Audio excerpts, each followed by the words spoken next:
Buenas tardes, espero que todos se encuentren muy bien, sobrellevando esta situación complicada del mejor modo posible, en sus casas, cuidándose, en compañía de sus familias, aprovechando también la oportunidad para estudiar nuestra materia, que es el Derecho Procesal Civil y Comercial.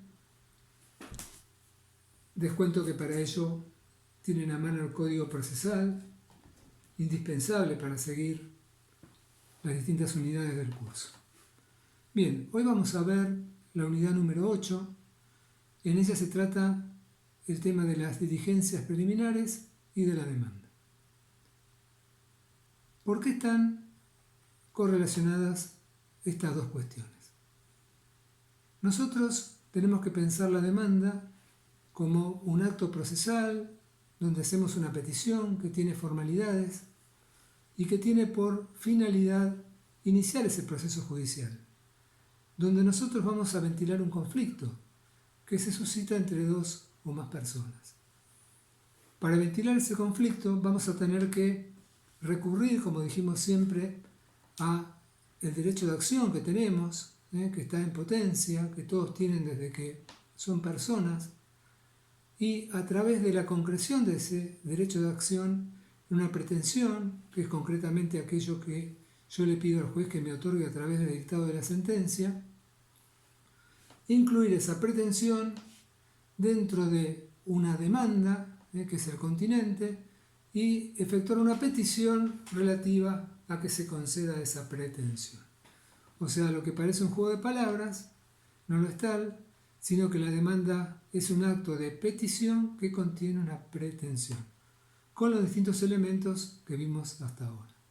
Entre esos elementos, dijimos que había un elemento objetivo, que había elementos subjetivos, y dentro del elemento objetivo estaba el objeto, mediato e inmediato, y estaba la causa.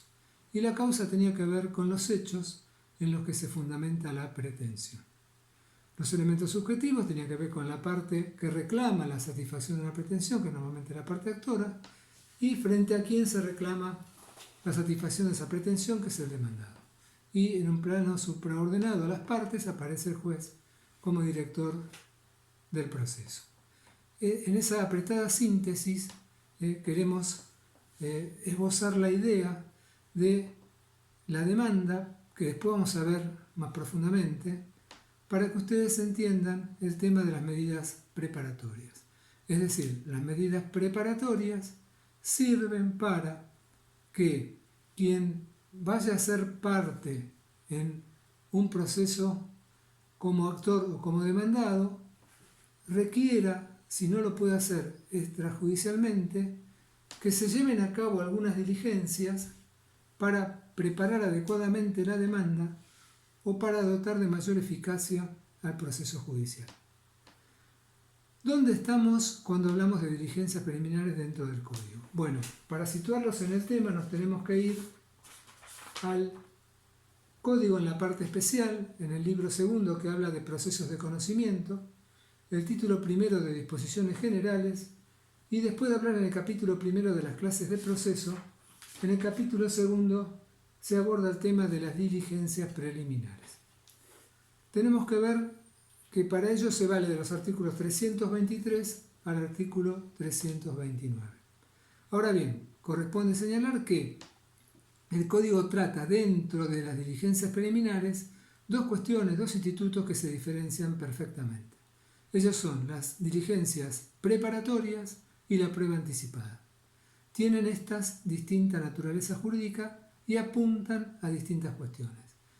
Las primeras, las diligencias o medidas preparatorias, son una serie de posibilidades que le asisten a quien vaya a demandar, es decir, al actor que piensa iniciar una demanda, o a quien con fundamento, dice el código, prevea que será demandado, para obtener una serie de datos o elementos sin los cuales no se podría iniciar válidamente, eficazmente la demanda. Es decir, si no puede la parte obtener extrajudicialmente estos datos o estos elementos, el código le permite, a través de estas diligencias preliminares, en este caso diligencias preparatorias, pedirle al juez que tome intervención para que las ordene y para que se puedan efectivizar, con distintas consecuencias para el caso que quien vaya a ser demandado, por ejemplo, no cumpla con esa manda judicial. Bien, estas diligencias preparatorias no constituyen un proceso. Son meras diligencias o medidas que se agotan con el dictado de las mismas. ¿En qué procesos se pueden pedir? Bien, están previstas, como dijimos recién, dentro de los actos que corresponden a los procesos de conocimiento, es decir, ustedes saben que tenemos el proceso ordinario y el sumarísimo, dado que se derogó el sumario, y también la doctrina entiende que se aplican a los procesos especiales que tramitan bajo las formas del proceso ordinario o sumarísimo. También corresponde una medida en el proceso sucesorio, contemplada en el 323 en uno de sus 11 incisos, que le permite a quien se crea heredero o legatario solicitar que se exhiba ese testamento a los efectos de ejercer sus derechos. ¿Cuáles son los caracteres de estas medidas preparatorias? Primero, son excepcionales, es decir, son taxativas. En principio solo pueden solicitarse y acordarse las medidas que están contempladas en los 11 incisos del 323.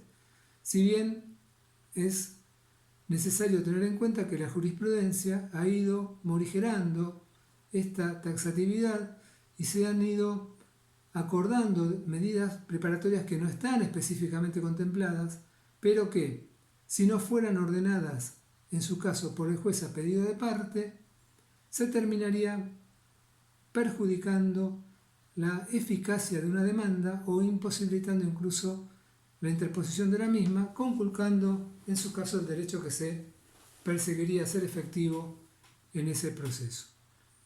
Bien, esa taxatividad entonces en principio es tal, pero en cuanto a ponderar estas consideraciones que han llevado a la jurisprudencia a extender y adaptarlas para el caso que sea necesario.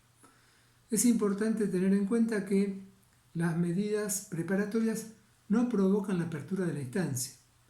El acto procesal típico para abrir la instancia judicial es la demanda, es decir, la instancia, que es una de las caras visibles del proceso, una de las etapas del proceso, dado que puede tener una instancia, dos instancias, tres instancias. Esas instancias se abren, la primera instancia se abre con la promoción de la demanda. No así con el pedido de una de las medidas preparatorias del 323. Sin perjuicio de eso, tenemos que reconocer que la interposición de una diligencia o medida preparatoria interrumpe el curso de la prescripción. Antes esto se discutía, ahora queda claro con el 2546 del Código Civil y Comercial de la Nación que cualquier petición judicial que se efectúe, en este caso lo es la práctica de una diligencia o medida preparatoria, interrumpe el curso de la prescripción de la acción. Con respecto también a la competencia, o sea, quién es el juez competente para entender cuando se pide una medida de este tipo, debemos tener presente que el juez competente será el que corresponde intervenir en el proceso que habrá de promoverse en el futuro. Es decir, estas medidas preparatorias tienen por finalidad la preparación precisa y eficaz de una demanda que va a provocar la apertura de un proceso y por ende entonces va a propender también a la eficacia y a la regularidad de ese proceso. De allí que se puedan solicitar antes, como normalmente se hace de interpuesta la demanda, o bien en algunos casos también luego de interpuesta la demanda, pero para ser diligenciadas esas medidas antes de la notificación del traslado de la demanda. De allí que puede suceder que estas medidas nos otorguen algún dato, algún elemento, dado que a eso tienden, que nos permita modificar la demanda si la requerimos junto con ella, siempre antes de notificar el traslado de la demanda, que es el momento en que queda trabada la litis, por ser a partir de entonces el instante en que el eventual demandado puede asumir distintas actitudes, ya sea positivas o omisivas, con distintas consecuencias que vamos a ver más adelante. Pero entonces, en principio, estas medidas preparatorias nos permiten obtener datos o elementos que no podemos obtener extrajudicialmente, porque si no, no nos la van a otorgar, y sin los cuales nos veríamos privados de promover una demanda adecuada, eficaz, efectiva, válida, y no perjudicar un proceso. Bueno, ¿qué aspectos se abarcan con estas medidas? Es decir, ¿en qué consisten esas medidas preparatorias que podemos solicitar? Para eso tenemos que ir en principio a los incisos del 323. Por ejemplo, en el inciso primero nos permite pedir la declaración jurada respecto de algún dato que hace a la personalidad de quien vamos a demandar y sin los cuales no se podría entrar en juicio, dice el código. Es decir, no se podría promover adecuadamente un juicio. Estos datos o hechos relativos a la personalidad del futuro demandado no deben apuntar al fundamento de la pretensión. Es decir, no es el momento para, a través de estas medidas preparatorias, acreditar hechos que vamos a tener que discutir luego cuando se instale el proceso judicial. O sea, podemos recabar datos que tiendan a determinar la capacidad de una persona, la edad de una persona, eventualmente el domicilio, la legitimación procesal que puede tener esa persona, es decir, determinar o conocer si puede ejercer por sí actos procesales válidamente, o tenemos que pedir en su caso, también como medida preparatoria, que se le designe un tutor especial si es un menor que está privado de la patria potestad, o un curador si se trata de un incapaz. En fin, todas estas cuestiones que hacen, por una parte, a la capacidad a procesar, la legitimación procesal. Por otra parte, también podemos pedir medidas que tiendan a acreditar la legitimación para obrar del futuro demandado, la legitimatio ad causam del futuro demandado. De modo que estemos seguros cuando iniciamos la demanda, que estamos litigando contra aquella persona que ostenta la calidad de titular de la relación jurídica que se va a discutir en el proceso. En eso consiste la legitimación sustancial. Es decir, estas cuestiones pueden ser perfectamente abarcadas y requeridas a través de una medida preparatoria. Bien, estas medidas también pueden abarcar otras cuestiones, como solicitar la exhibición de cosas y documentos, de modo que tengamos precisión en qué estado se encuentran estas para encauzar adecuadamente la demanda. Por ejemplo, si vamos a hacer una acción de reivindicación de una cosa mueble y no sabemos si está dañada, si existe todavía, si ha sido destruida o perjudicada de alguna forma. Entonces, con una medida preparatoria, estamos en condiciones de conocer anticipadamente, antes del proceso, antes de iniciar la demanda, y para adecuar la demanda a esa situación y que ésta sea efectiva, de en qué condición se encuentra esta medida. Bien, en cuanto a el trámite de estas medidas, la parte que las requiere se presenta con un escrito.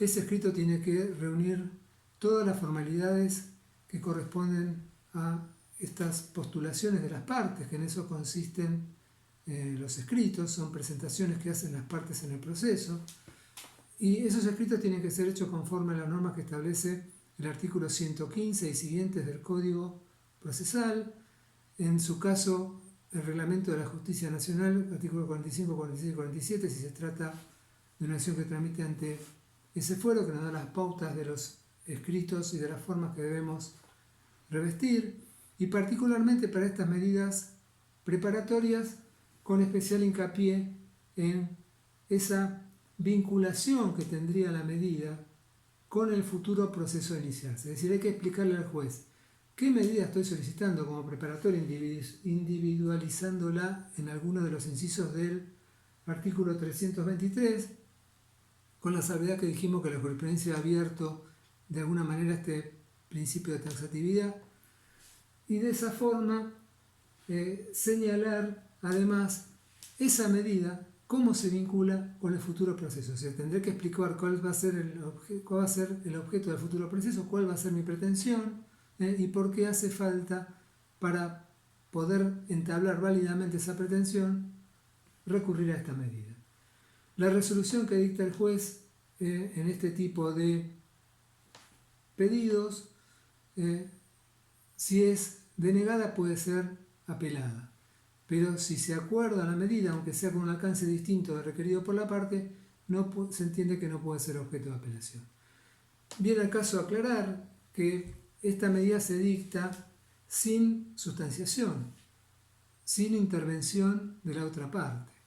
Esto de sustanciación requiere alguna aclaración, dado que en el código está utilizado de una forma que puede dar lugar a equívocos. Nosotros entendemos que sustanciar significa transitar una cuestión por los carriles adecuados para que quede en estado de ser resuelta. Entendemos que esta sustanciación, este transitar por el carril adecuado, puede llevar a una controversia o no, es decir, no siempre es necesario, para que la cuestión quede en estado de ser resuelta, darle traslado a la otra parte para que tenga la posibilidad de controvertir o no la posición de la contraria. Entonces, desde este punto de vista, siempre habría sustanciación porque siempre hay un trámite. Lo que tenemos que tener en cuenta es que cuando el código dice sin sustanciación, no quiere decir sin trámite, porque todo lo tiene, sino que quiere decir sin controvertir el trámite con la otra parte. Es decir, esto se resuelve sin sustanciación, el juez hace lugar o no a la medida preparatoria en función de los fundamentos que da el actor, si es quien la solicita, o en su caso el demandado, si con fundamentos prevé que será demandado y requiere alguna medida que también le corresponde. Y esa medida, dijimos, solo puede ser apelada si es denegada, no así para el caso que sea concedido. Bien, en cuanto a el incumplimiento, el eventual incumplimiento por parte del requerido por la medida, el 329 indica distintas consecuencias. Hay sanciones procesales que van desde la multa hasta la aplicación de astreintες, hasta la presunción en contra de quien tiene una actitud omisiva u oclusiva respecto del requerimiento que le hace el juez. Incluso también se permite, según cuál sea la medida de que se trate, por ejemplo, si estamos pidiendo como medida preparatoria que exhibe una cosa o un documento y no la exhibe, se puede pedir incluso el secuestro con la eventual orden de allanamiento para hacerlo efectivo. Se puede pedir la aplicación de astreintės, es decir, hay un marco de medidas que puede echar mano, herramientas de las que podemos echar mano quienes solicitamos una medida preparatoria para lograr que efectivamente se cumpla lo que resuelve el juez, porque va a hacer a la eficacia de un proceso y nos interesa a todos que los procesos se lleven adelante con celeridad y eficacia, dado que es un gasto que asumimos todos los justiciables. Bien, algunas de las medidas ustedes van a ver que tienen consecuencias particulares. Por ejemplo, cuando yo requiero como medida un hecho que hace a la personalidad del futuro demandado, si éste no contesta en forma asertiva, si éste no contesta aquellas cuestiones o aquellos hechos que yo incluya en el escrito donde le doy traslado en forma asertiva, se tienen por ciertos, sin perjuicio que pueden también incluir preguntas. Pero hay que tener presente que si yo hago afirmaciones relativas a cuestiones que hacen a la personalidad del demandado, del futuro demandado, y éste no contesta, se tienen por ciertas, sin perjuicio que después eventualmente las pueda discutir mediante prueba en contrario en el proceso ulterior que se va a iniciar. Pero en principio se tienen por ciertas esas cuestiones. Fíjense que ustedes también tienen como medida preparatoria, si una persona se va a ausentar del país, el que se le requiera la constitución de domicilio especial, dentro de los 5 días de ser notificado de ello, bajo procedimiento de lo dispuesto en el artículo 40 y 41 del Código Procesal, en particular el 41, que dispone que si no constituye domicilio, las sucesivas notificaciones se le van a cursar por el Ministerio de la Ley. Ya lo vamos a ver en clase que esto es una ficción, o creo que ya hemos visto incluso algo en clases anteriores, que hace presumir que las resoluciones judiciales se notifican los días martes o viernes subsiguientes al día en que fueron dictadas. Y a partir de allí nos empiezan a correr plazos eventuales por eventuales impugnaciones o cuestiones que tengamos que realizar, de modo que es conveniente constituir domicilio debidamente para no quedar expuestos a esta notificación ficta o notificación por el Ministerio de la Ley. Bueno, con respecto a la caducidad de estas medidas, en sí, una vez que han sido hecho efectivas, caducan a los 30 días de que se dicta la resolución que las tiene por cumplidas si no se promueve la demanda, salvo las contempladas en los incisos 9, 10 y 11, que se refieren al reconocimiento de la obligación de rendir cuentas, al reconocimiento de mercaderías y a la mensura, que en este caso no caducan, pero las medidas preparatorias en sí caducan a los 30 días si no se promueve la demanda. Bueno, hasta acá entonces un panorama, un pantallazo de lo que tiene que ver con las medidas preparatorias. Respecto de la prueba anticipada, el Código Procesal la contempla en el artículo 326 en 4 incisos, el último agregado por la reforma de la 25488, y una última oración que alude a la prueba confesional como prueba anticipada. Debemos comenzar por señalar, aunque lo vamos a ver más adelante, qué quiere decir la prueba, o sea, qué es probar, para qué se prueba. O sea, la prueba consiste en la demostración en el proceso de la ocurrencia de un suceso. Es decir, tenemos que acreditar en el proceso judicial la existencia de un hecho. Y para eso nos valemos de distintos medios de prueba que contempla el Código Procesal. Bien, cuando hablamos de prueba anticipada, debemos aclarar que esa anticipación se refiere al momento procesal establecido por el Código para que la misma se produzca, que es en la etapa probatoria. Las partes en los escritos constitutivos, léase demanda, contestación de demanda, reconvención, contestación de reconvención, excepciones previas, contestación de excepciones previas, ofrecen la prueba.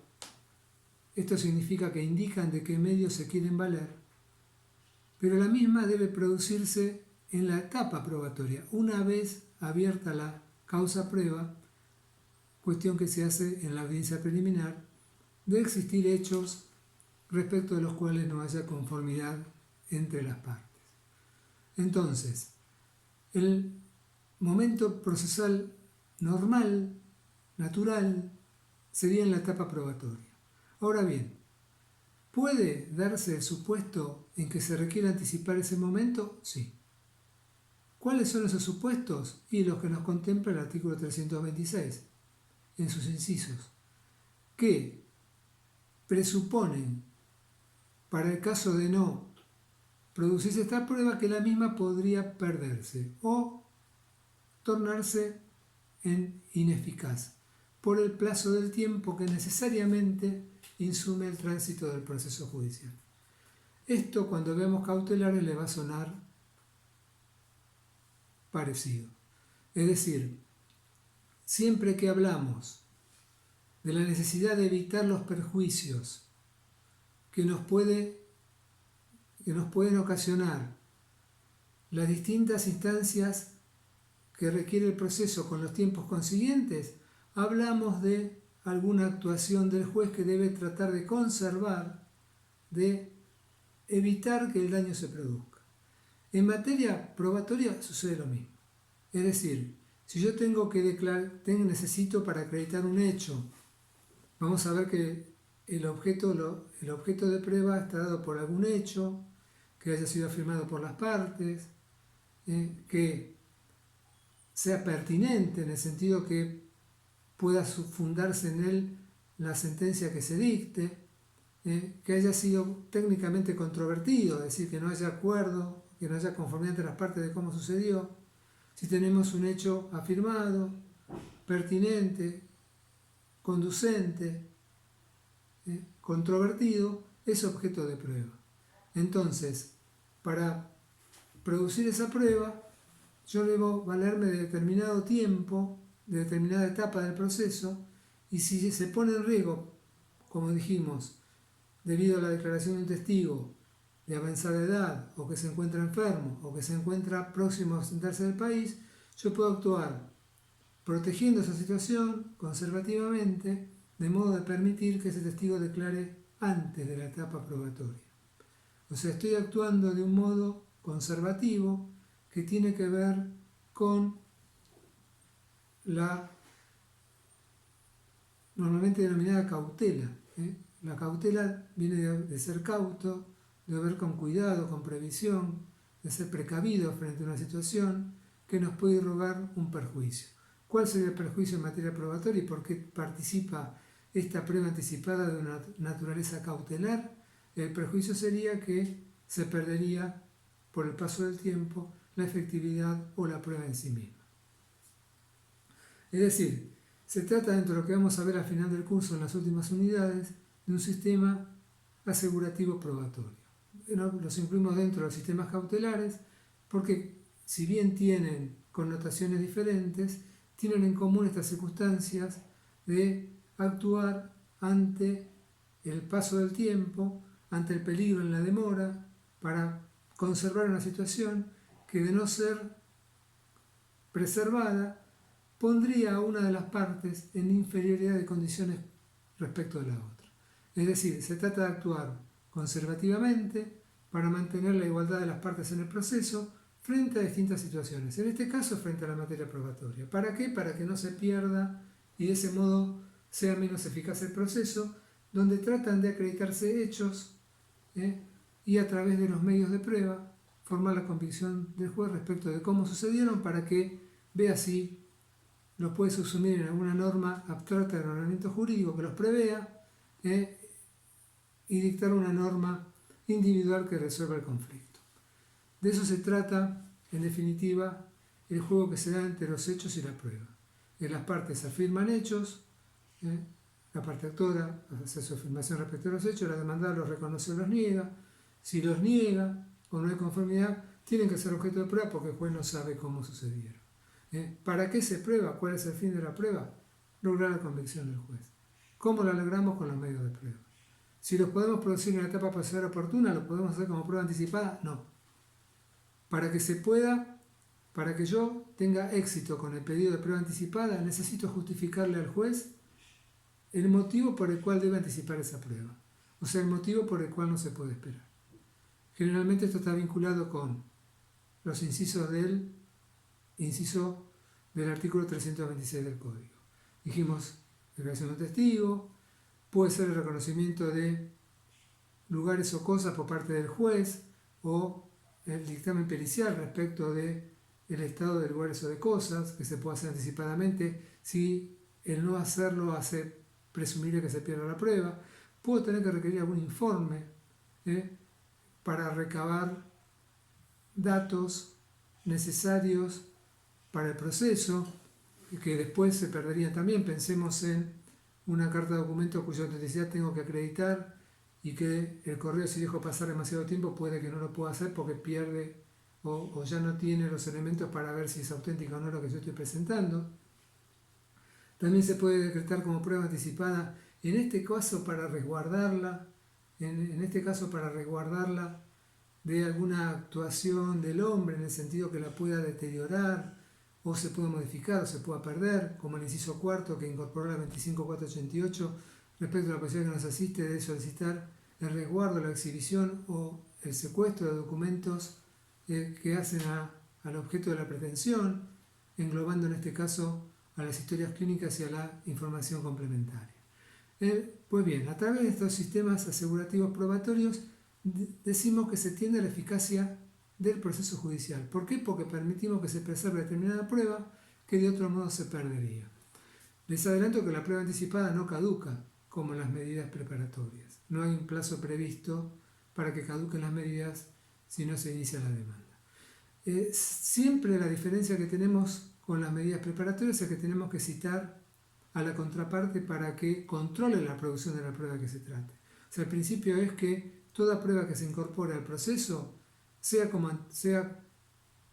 por el medio de prueba anticipada, o sea, en la etapa procesal oportuna, debe permitir el control de la contraria. Si no, esa prueba es nula, y esto se va a declarar a pedido de la afectada por una prueba que no respetó la bilateralidad de la audiencia en este caso. Hace el resguardo del derecho de defensa y es tan así que aún en casos en que no sea conveniente citar a la contraparte, dado que podría desnaturalizar la medida probatoria, se requiere la citación del defensor oficial. Es decir, si yo tengo que llevar adelante un medio de prueba y obviamente sería inconveniente hacerlo avisándole antes porque esta prueba se va a perjudicar, no puedo hacerlo unilateralmente. Debo citar al defensor oficial para que intervenga y controle la regularidad del acto que se trate. Por ejemplo, piense si queremos pedir un reconocimiento judicial por ruidos molestos, porque vamos a hacer un cese de ruidos molestos, un daño por ruidos molestos. Obviamente no podemos avisarle a nuestro vecino que toca la batería hasta las 4 de la mañana que va a comparecer el juez a hacer un reconocimiento judicial para que defienda y controle nuestro vecino la regularidad del reconocimiento del juez. Obviamente la mayor de las calmas va a reinar esa noche.